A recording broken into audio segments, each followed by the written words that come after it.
ay isang tangway o peninsula sa Timog Europe na hugis bota at may pinakamahabang baybayin na tinatayag na aabot sa 7,600 kilometro.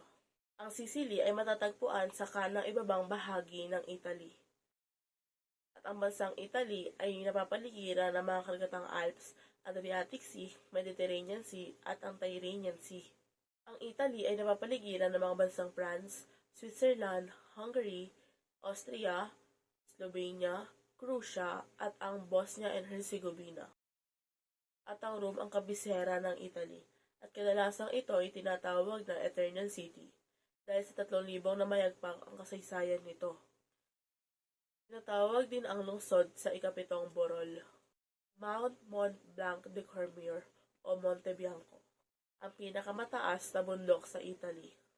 Ilog po ang pinakamalaking ilog sa Italy na dumadaloy mula kanluran patungo ng silangan. Mount Vesuvius, ang tanyag na bulkan sa Italy. Sa loob ng Italy, meron kang matatagpuan na dalawang bansa. Ito ay ang Vatican City at ang San Marino.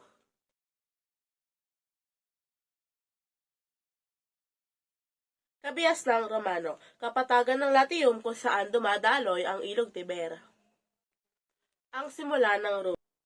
At ang Rome ay naitatag noong kalagitnaan ng ika-8 siglo bago ang karaniwang panahon.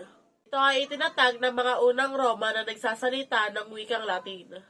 Romulus at Remus. Itinatag ng kambal na si Romulus at Remus ang Rome noong 753 BCE.